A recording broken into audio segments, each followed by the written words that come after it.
Imagine a child in a rural area who walks for hours through forests and hills to attend the only elementary school in their village. Meanwhile, in big cities, children learn with the aid of the internet and cutting-edge technology. Can we really say this is educational justice? I am Edi Purwanto, proudly representing Malahayati University as the main outstanding student 2025. Today, I present a speech about addressing inequality in access to education in 3D regions, strategy for implementing SDGs 4 in Indonesia.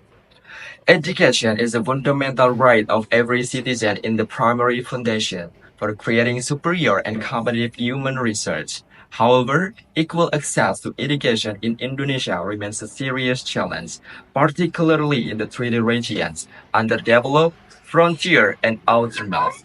This inequality is a significant obstacle to achieving the Sustainable Development Goals, especially the Quality Education Goal, which aim to ensure inclusive and quality education for all. In various treaty areas, such as Nuga Regency in Papua, Malacca Regency in East Nusa Tenggara, and the Talaut Island in North Sulawesi, access to education remains inadequate. Many schools in these areas lack teachers, have minimal facilities, and suffer from inadequate infrastructure, including roads, electricity, and internet access. As a result, children in these areas face significant obstacles to accessing education that is equal to that of children in urban areas. In addition to geographical and infrastructure challenges, budget disparities and lack of government attention exacerbate the situation. Many teachers are reluctant to be placed in the 3G areas due to limited living facilities and inadequate incentive. Consequently, the dropout rate remains high and the quality of education stagnates.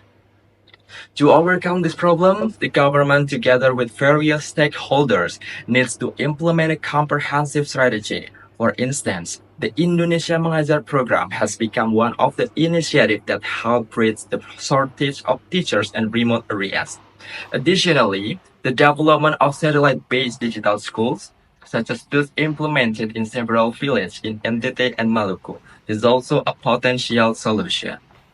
These steps must be reinforced with ever-made policies, increased incentive for teachers serving in the 3D areas, and equitable allocation of education budgets.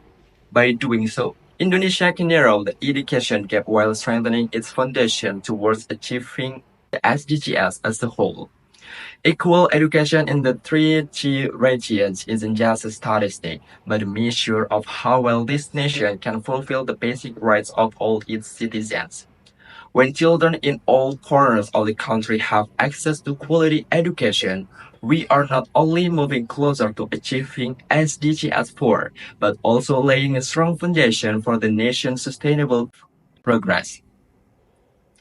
Programs such as Indonesia Mengajar, which sends top schoolers to teach in remote areas of Indonesia, have been a great inspiration to children who previously lacked education role models. The presence of these energetic and dedicated young teachers not only enhances the quality of teaching, but also fosters the spirit of learning and inspires the aspiration of children in remote areas. This program can provide a solution to the shortage of educators in the 3D regions. It not only addresses the short-term teacher vacancy, but also builds a bridge for college graduates to directly understand the realities of national education and contribute in tangible ways. This approach goes beyond merely providing aid or teaching staff. These programs bring hope and build a brighter future for young people in areas that have long been overlooked. By continuing to strengthen and develop this initiative, Indonesia moves closer to achieving the ideal of equitable, fair, and quality education for all. A nation cannot call itself developed while its children still walk miles to reach a classroom without a roof. Thank you.